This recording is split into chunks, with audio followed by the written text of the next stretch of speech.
Discover how the Maryland Stem Cell Research Fund is accelerating cures. Hi, everyone. My name is John Fischer. I'm a professor and department chair in the Fischell Department of Bioengineering at the University of Maryland at College Park.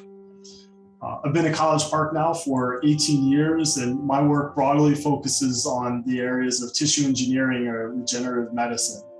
So in our lab, we focus on diseases such as cancer and traumatic events that cause massive and significant tissue loss. The tissues we are most interested in include areas like bone and cartilage, but we also have done work in dermal tissues, cardiovascular tissues, even things like the placenta and nipple areolar complex.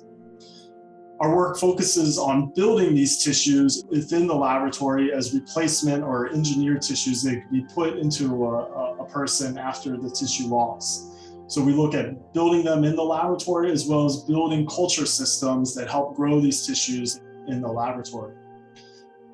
We've done this work for a number of years, and key technologies that we've developed in the lab include 3D printing approaches for fabrication of materials and stem cell-based construct, as well as bioreactor technologies for growing and culturing engineered tissues.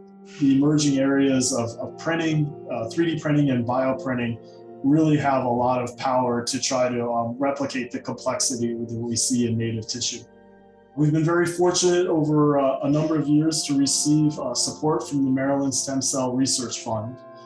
I believe we were the first lab on the College Park campus to receive a MSCRF research grant. I think it was way back in 2007, among the first class of folks that received funding from the state. We've been able to use this funding to grow our lab and our lab's expertise in the areas of tissue engineering or regenerative medicine. Particularly, we focused on areas including craniofacial regeneration, and in collaboration with folks in the Department of Oral Maxillofacial Surgery in the School of Dentistry, we looked at approaches to rebuild orbital bone. In addition, we've looked at areas including engineering bone marrow or co-cultures between mesenchymal stem cells and hematopoietic stem cells, and we've done this in collaboration with folks at the School of Medicine as well.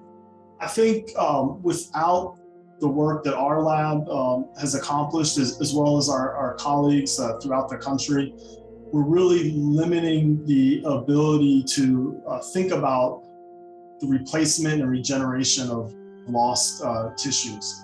For instance, in cancers involving the bone, this can impact pediatric patient populations. And although there are clinical options including grafting materials, grafting tissue from donors, or even from the patient themselves, the ideal solution would be the ability to grow these tissues outside the body and implant them into the patient to really provide a seamless and effective clinical solution. The Maryland Stem Cell Research Fund has not only impacted our lab and its growth, but it's also supported a number of trainees, both graduate students and postdoctoral fellows. Particularly appreciative of this support, and we look forward to continuing our lab's efforts in the areas of tissue regeneration and over many years. Accelerating today's stem cell research into tomorrow's cures.